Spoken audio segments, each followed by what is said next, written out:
Merci d'être présent. On s'excuse du retard, mais il est imputable aux difficultés de circulation que beaucoup de gens ont eues en raison du Tour de l'île.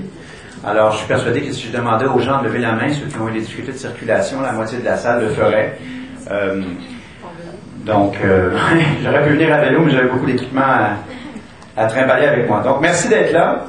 Avant toute chose, j'aimerais souligner la présence de plusieurs personnalités publiques qui ont décidé de venir à cette assemblée citoyenne spéciale du Nouveau Mouvement pour le Québec. Un printemps nous unit, le monde nous attend. Tout d'abord, M. Daniel Payet, chef du Bloc québécois, qui est ici. Bonjour Daniel.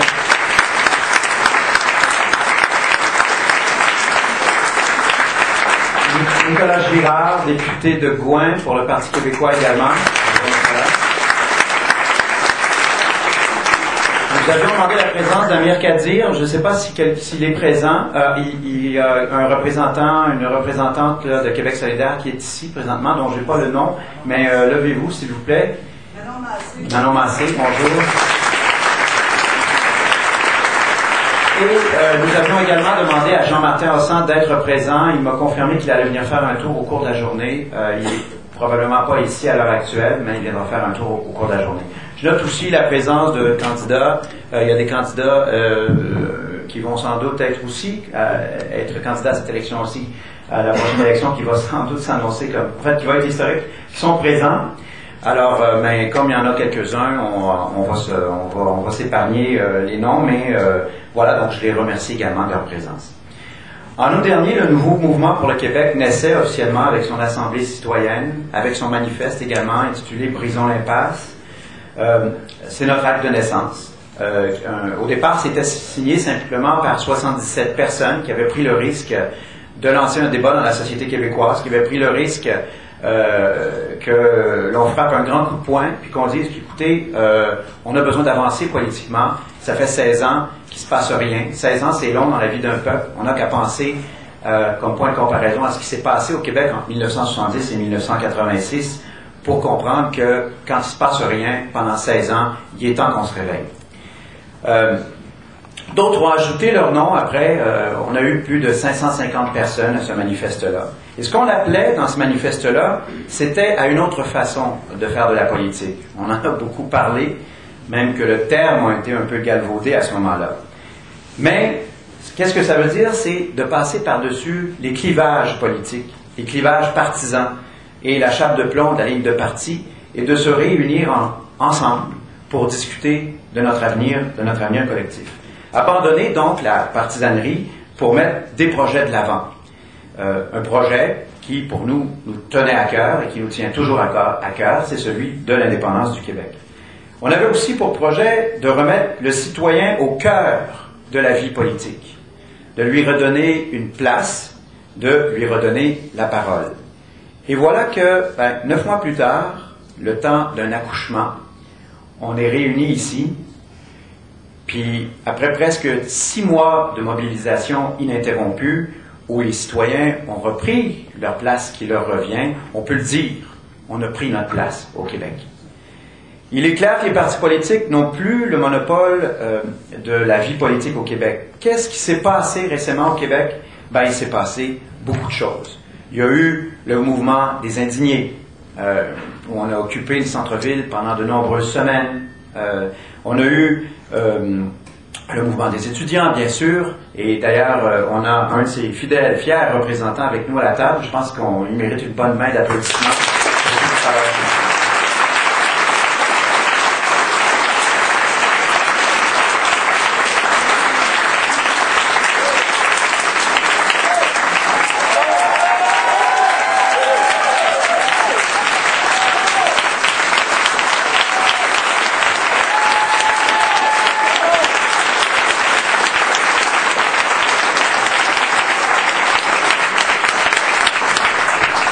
Mais on a eu beaucoup de choses qui s'est passées durant ce printemps. On pense au mouvement du 22 avril. Léa Clermont-Dion, qui est ici également, qui a participé à l'organisation. Dominique Champagne aurait bien voulu y être aujourd'hui, mais il est à Barcelone. Donc, Léa est ici. Elle a accepté de venir. Je pense qu'aussi ce mouvement-là du 22 avril serait bien suivi.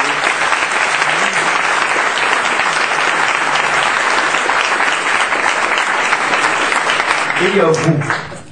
les casseroleux, les manifestants, ceux qui n'ont jamais arrêté, ceux qui se sont levés debout, ceux qui ont montré qu'au Québec, on était capable de faire lever ensemble, par nous-mêmes, un espoir, puis qu'on était capable de lutter, puis de revenir à tous les jours dans la rue, à tous les soirs de notre vie, jusqu'à ce qu'on obtienne satisfaction. Mais on ne l'a pas obtenu encore.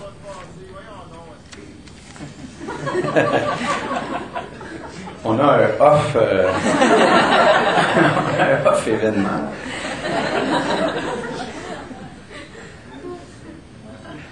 Il y a quelque chose durant ce printemps-là qui est venu nous happer de plein fouet et qui va nous faire mal si on n'y fait pas attention. C'est cette loi infâme, la loi 78.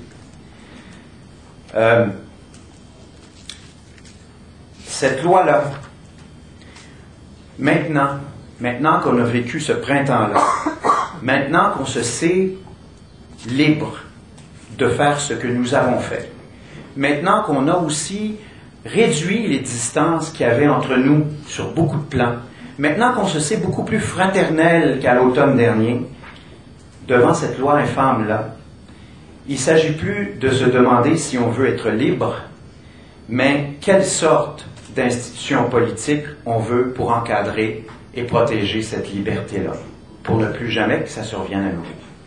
Ce gouvernement va peut-être pouvoir, pour quelque temps encore, tenter de nous étouffer. Il a essayé tous les moyens, sous les coups de cette loi infâme-là, de sa gestion aussi immonde et déficiente. Mais il ne pourra pas encore faire croire qu'il est légitime très longtemps. Et aujourd'hui, on le sait, il y a un Québec qui renaît de ses cendres, un Québec où l'indifférence fait place à l'indignation. Toutes les lois, toutes les bassesses politiques ne pourront freiner ce qu'on sait déjà, nous tous qui, fatigués, sortons dans la rue soir après soir, non pas à la rencontre d'un idéal, mais à la rencontre d'un peuple qui retrouve ce qu'il est. Ce printemps, c'est une nouvelle fleur de lys qui a bourgeonné, une fleur de lys qui porte en elle la lutte, qui porte en elle la persistance des esprits justes, parce que notre cause est juste. Il faut comprendre ce qui va se passer. Moi, je ne comprends pas les notes que j'ai mises. On va y revenir plus tard. On va avoir une longue discussion aujourd'hui avec des gens et des gens qui représentent des organisations qui ont fait ce printemps qui nous unit. Le but, c'est évidemment de parler de ce que nous avons vécu, mais de voir devant, qu'est-ce que maintenant on peut faire, où on peut aller, et de constater tout le chemin qu'on a parcouru depuis le mois d'août, c'est-à-dire cette fameuse reprise en main du politique par le citoyen. Ça, c'est quelque chose qu'on a véritablement fait. Ce mouvement étudiant-là, il a incarné une ébullition sociale qui, au Québec, était latente, qu'on sentait venir, mais qu'on n'arrivait pas nécessairement à toucher. Ce mouvement-là l'a incarné, mais maintenant que ce peuple est éveillé, il ne s'endormira plus jamais. Il faut lui donner les véhicules pour qu'il continue d'avancer. Donc, je pense que c'est ce à quoi nous vous convions aujourd'hui. Nous vous convions à une discussion pour venir voir devant, voir qu'est-ce qu'on peut faire, tenter de concrétiser notre avenir politique sous des propositions concrètes, tenter de voir si les partis politiques, entre eux, ne peuvent pas justement franchir les distances qui les séparent. Là, je parle des partis politiques indépendantistes, bien entendu, s'affranchir des distances qui les séparent, parce qu'une des grandes leçons de ce printemps, et une des grandes leçons du mouvement étudiant et des leaders étudiants, c'est l'unité. Ils ont réussi à traverser. Regardez comment le pouvoir vacille. Regardez comment des gens aujourd'hui ne savent plus comment avancer, comment le gouvernement ne sait pas quoi faire avec cette crue qui se soulève et qui fait peur et qui avance parce qu'elle a des rêves. Il lui faut un projet. Et nous sommes ici pour voir quel projet nous pouvons nous donner ensemble. Donc, je suis heureux de vous voir ici. J'espère que vous aimerez la discussion. J'espère que vous aimerez les discussions que nous aurons. Nous commençons donc avec un panel en compagnie de tous nos invités et nous aurons un long moment pour discuter ensemble et ces micros-là seront à vous dès après le panel. Merci beaucoup de vous être déplacés aujourd'hui.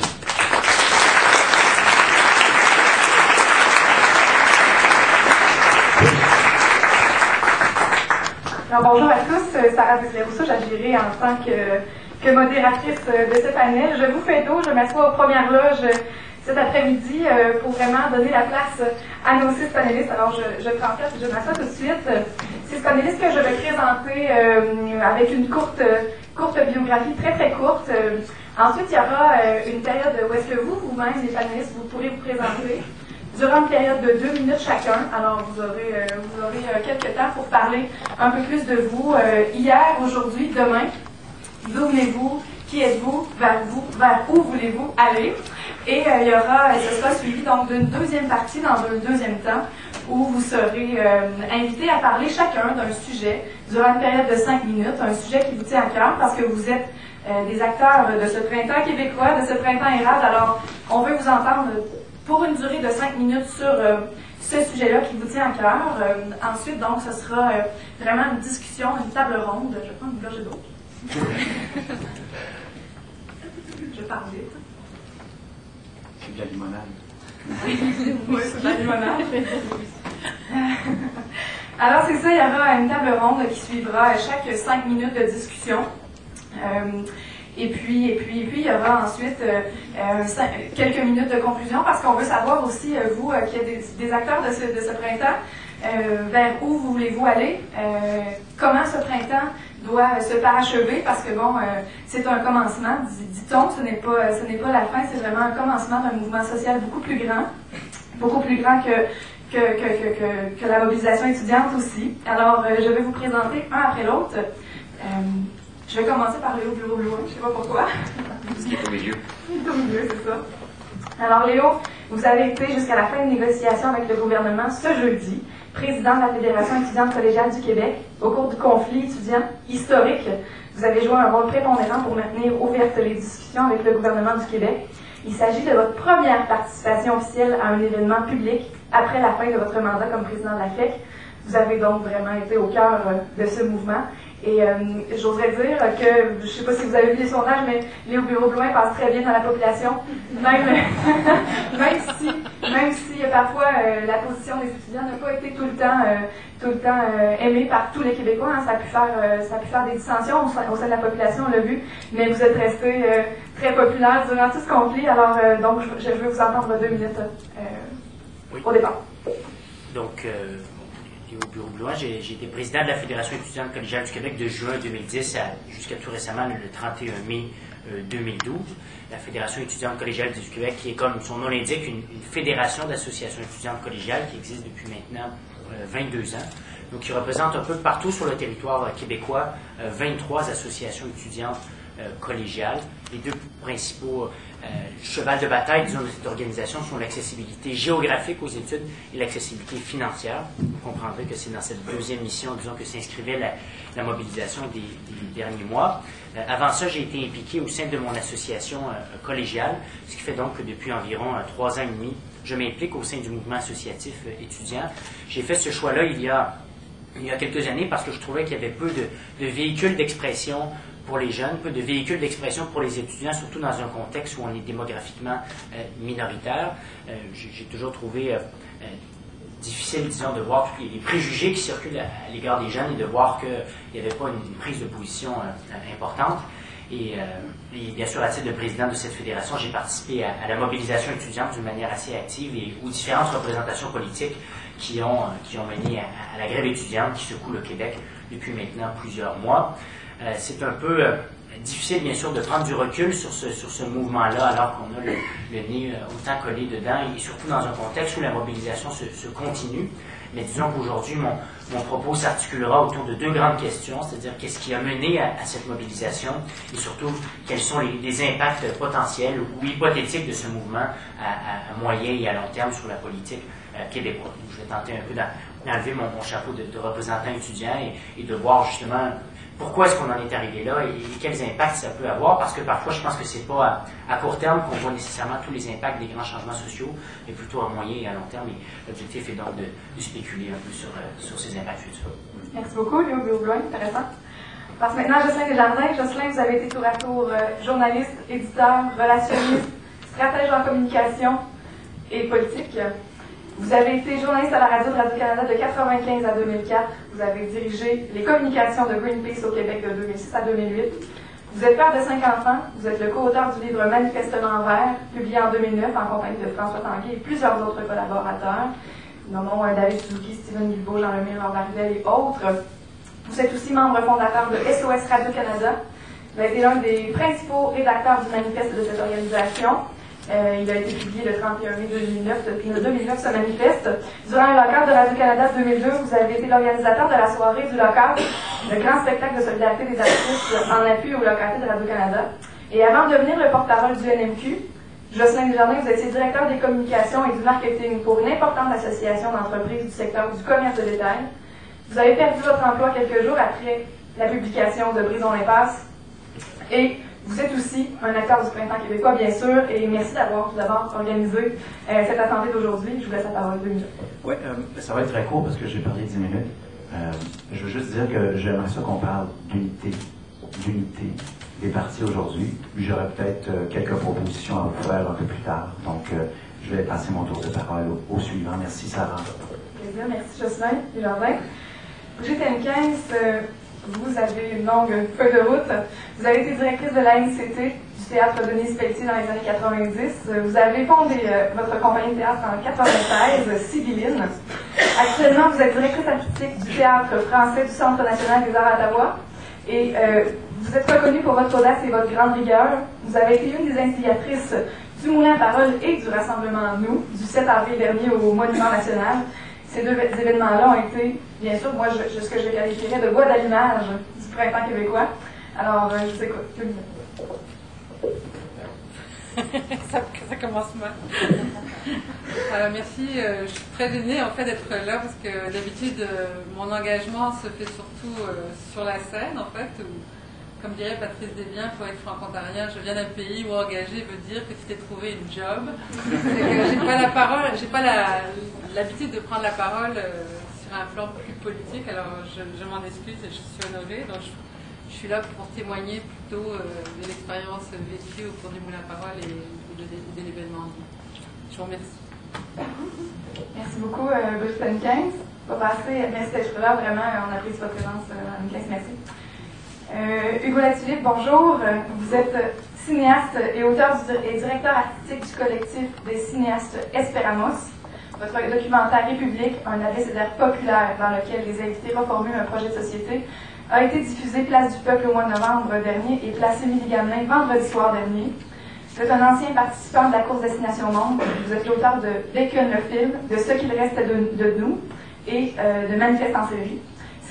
Vos films se sont mérités de nombreux prix, mentions et distinctions au Québec, au Canada, dans le monde. Et tout juste revenu d'Europe, où vous avez passé les 2 dernières années, Hugo Latulippe, vous atterrissez à l'instant dans un Québec nouveau, un Québec plein d'espoir. Merci d'être là, je vous écoute. Merci. Bonjour tout le monde.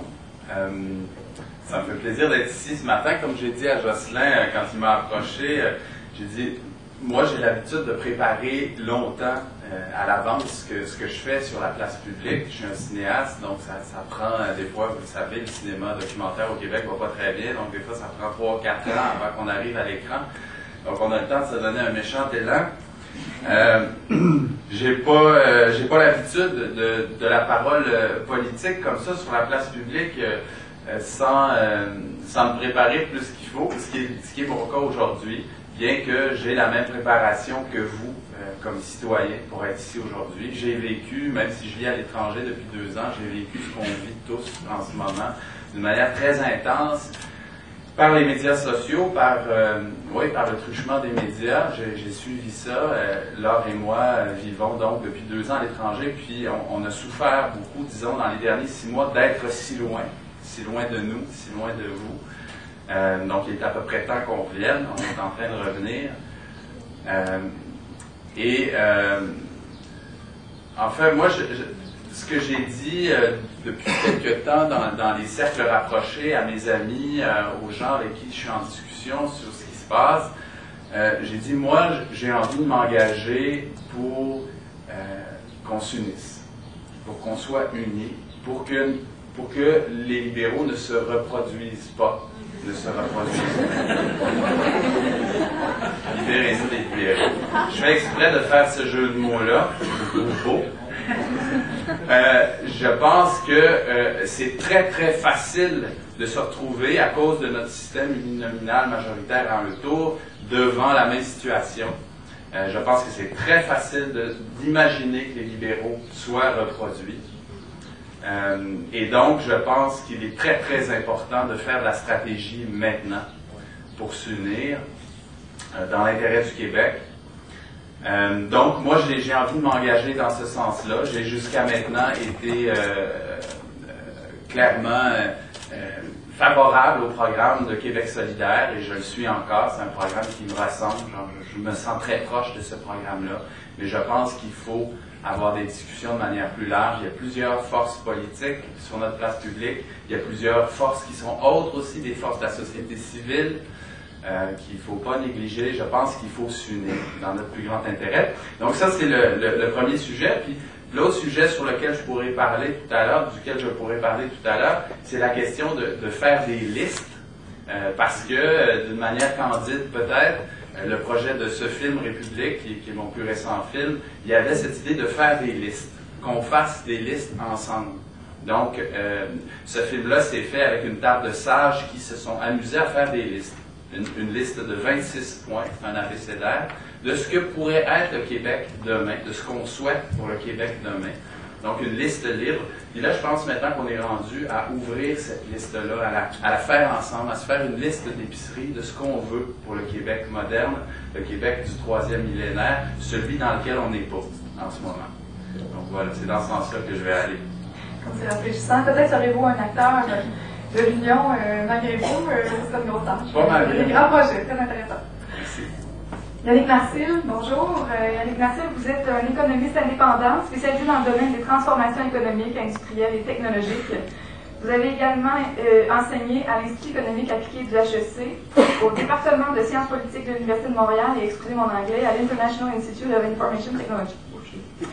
Auteur de multiples conférences à fort contenu stratégique et d'actualité, Yannick Marcil, vous êtes régulièrement présent dans les médias, vous êtes très engagé socialement, vous êtes également un des blogueurs invités du Voir où vous vous interrogez sur les conséquences sociales et politiques de la réalité économique actuelle. Et le 7 avril dernier, au Monument National, vous étiez du Rassemblement Nous, où vous avez livré un vibrant plaidoyer pour le changement en vous exclamant, et je vais vous citer, « Je suis économiste, je n'ai jamais vu un taux de productivité marcher dans les rues. » Quel phrase choc, très intéressant. Je vous invite à vous présenter, s'il vous plaît, M. Marcil. Merci, mais présentement, j'ai vu beaucoup de casseroles marcher dans les rues. Par contre, à contrario, effectivement, je suis économiste et j'ai aussi une formation en théorie politique. Ma spécialité, c'est les transformations économiques et sociales. Comment l'économie peut influencer, voire déterminer notre vie politique, notre vie sociale. Et j'observe avec beaucoup d'attention, j'y participe un peu aussi, bien sûr, ce que nous vivons collectivement depuis 3 mois. Ce dont je vais vous parler tout à l'heure, c'est un peu de ça, c'est de se détacher, en fait, de l'aspect très immédiat de la crise sociale que nous vivons, à la fois le conflit étudiant, je m'excuse Léo, et à la fois aussi le mécontentement envers un gouvernement qui peut paraître usé, qui est là depuis longtemps, etc., et faire des liens, en fait, avec l'ensemble de ce que nous vivons sur la planète depuis plusieurs années, qui a émergé avec les mouvements des indignés en Europe et un peu partout dans le monde par la suite, avec le mouvement Occupy Wall Street également, et vous inviter à réfléchir avec nous aux suites de cette crise-là, dans ce contexte-là, donc dans un contexte plus large où probablement notre système économico-politique est arrivé à un cul-de-sac ou à tout le moins dans une impasse qui compte très peu d'avenues de sortie de secours. C'est à ça que je vais vous amener à réfléchir et je pense que ça va relier assez bien ce qu'on discutera tout à l'heure. Absolument, merci Yannick Marcil. Merci. Bien, Clermont-Dion, bienvenue. On vous voit partout, c'est ce qu'on disait dans la réunion préparatoire. On vous voit partout, on est très heureux que vous soyez présente aujourd'hui. Donc, vous faites partie du mouvement du 22 avril. Vous avez participé à l'organisation de la manifestation du mois d'avril. Vous êtes actuellement coprésidente du sommet sur l'éducation publique et vous faites partie des initiatrices de la déclaration « Nous sommes ensemble ». Vous êtes photographe pour Oxfam Québec et vous avez également réalisé un premier film portant sur la prostitution.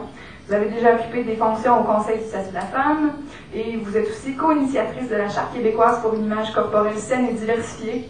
Vous rédigez d'ailleurs un essai sur le culte des apparences au sein de la société occidentale, tout en écrivant Pour le voir. Actuellement, vous êtes étudiante à l'UQAM, mais vous poursuivrez vos études l'an prochain à Sciences Po Paris. Bienvenue, Léa Clermont-Dion. Merci. J'aimerais me décrire comme une étudiante en colère, mais je pense qu'à ce stade-ci, je dirais que je suis une citoyenne en colère. Merci d'abord à Jocelyn de m'avoir conviée à cette rencontre-là. Je dois vous avouer que je ne suis pas sûre que ça soit si pertinent de parler, de me présenter davantage, parce que la force des derniers mois, je pense, est vraiment venue avec le nombre de gens et finalement la pluralité des identités qu'on a pu voir dans les rues. Donc, je pense que ça a été marqué ces dernières semaines, ce mouvement-là, par la considération fondamentale pour le nous plutôt que le je. Et ça, je dirais que ça m'a fait beaucoup de bien. Je pense que ça nous a fait du bien à tous et à toutes. Et justement, je crois que les questions qui seront importantes pour le reste, pour le nous finalement, seront majeures certainement. Et je me situe un peu à cheval entre deux conceptions de ce mouvement-là, c'est-à-dire est-ce qu'on doit considérer ce qui s'est passé d'un point de vue très immédiat, c'est-à-dire bientôt auront lieu au Québec des élections générales, et je dois vous avouer que moi j'ai été éteinte politiquement le 14 avril 2003, en toute honnêteté, lors des élections d'un gouvernement qui a pris une tangente que l'on connaît aujourd'hui, puis que l'on voit ces conséquences-là.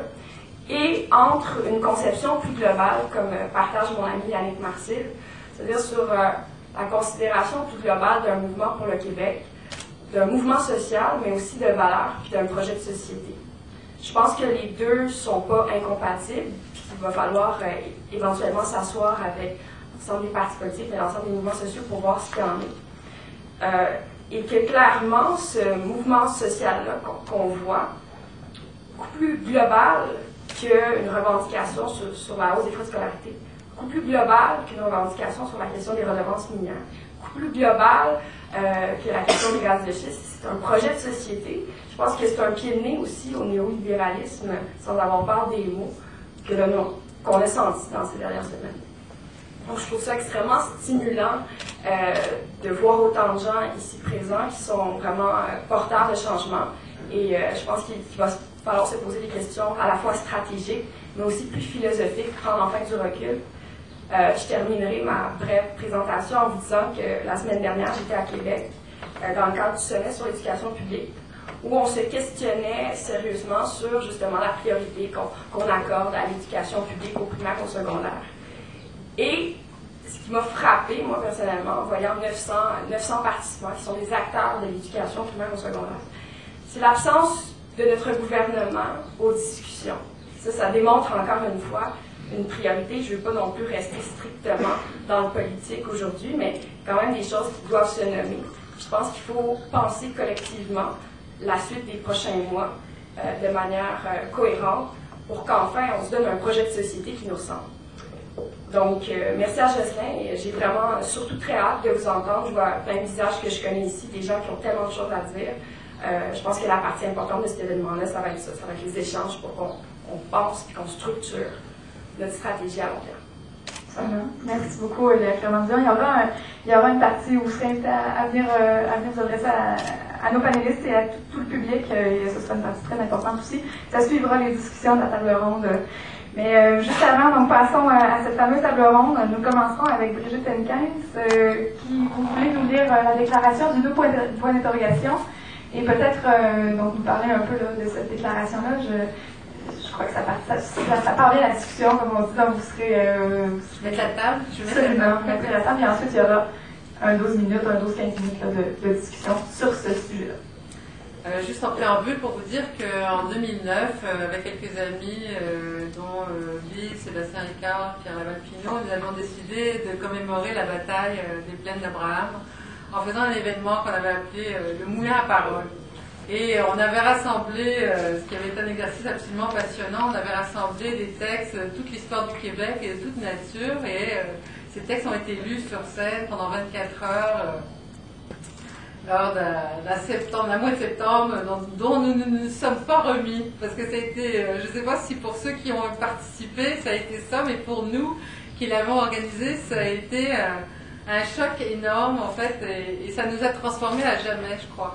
Que cet événement témoignait d'un espèce de récit collectif qui était bouleversant. Et depuis ce temps-là, on est toujours un peu chaos. Et depuis ce temps-là, on nous a demandé à maintes reprises de refaire la même patente, parce qu'on aime bien les produits dérivés au Québec, dans l'optique du show business. Et on a toujours refusé de refaire la même chose, le même événement. En fait, donc depuis ce temps-là, on cherchait en fait une façon de créer la même fierté, la même émotion, mais d'une façon différente. Alors on a décidé l'été passé de créer un autre événement, mais avec des textes originaux. Donc on a essayé de donner la parole au Québec. Et à l'époque, on n'imaginait pas que le printemps serait aussi hot, mais il est arrivé. C'était bon. Et donc on a travaillé sur cet événement. Et on a écrit un texte qui servait un peu aussi de mise à table, en fait, pour inviter les gens à s'exprimer. Ils furent nombreux à le faire. Alors, je vais vous lire ce texte parce qu'il a été fruit de longues discussions passionnées qui ont duré des semaines. Et j'ose espérer qu'il contient quelques éléments qui pourront peut-être alimenter la discussion d'aujourd'hui. Alors, je vous précise qu'il a été fait avant l'événement, donc voilà. On ne peut résoudre les problèmes avec le même système de pensée qui les a engendrés. C'est Albert Einstein qui dit ça. La puissance révolutionnaire est intacte au Québec. L'esprit de liberté qui l'innerve et s'en nourrit s'est manifesté tout au long de notre histoire. Ce serait même ce qui nous caractérise essentiellement. Enclavés dans un milieu qui diffère du nôtre sur les plans historiques, culturels, politiques et social, nous sommes animés d'un mouvement propre qui résiste à l'enfermement et qui révèle, au-delà d'une uniformité institutionnelle et d'un lien juridique artificiel entre nous et les autres, le phénomène bien plus profond de notre indépendance, comme le dit Pierre Talboncoeur. Ce phénomène, reconnu occasionnellement, demeure invisible le reste du temps et la puissance révolutionnaire reclose. Certes, le Québec participe d'un portrait plus large, celui d'un monde ébranlé par un capitalisme féroce, soutenu par des gouvernements et travaillant sans relâche à la déchéance des États. L'emballement et les excès du marché mondial instaurent une concurrence généralisée qui échappe à toute forme de régulation, menaçant les acquis humanistes des révolutions françaises et américaines. Cette érosion de la démocratie, si elle affecte des États constitués, minant leurs assises et leurs pouvoirs, elle menace d'anéantissement une société comme la nôtre, sans constitution, et qui cultive pourtant l'illusion de sa cohésion et de sa cohérence. Dans cet état de choses, alors que les mouvements de révolte et d'indignation traversent actuellement le monde, ouvrant des perspectives qui semblaient hier impossibles, ici, la tentation est vive de dénoncer cette fausse présence au monde qui désarme l'esprit révolutionnaire. Car sans cet esprit, il ne saurait exister de démocratie. Le 7 avril 2012, nous convions toute la population à réfléchir à cette question. Comment rendre visible, opérante, la liberté qui nous caractérise et qui nous échappe en même temps? La révéler. Voilà.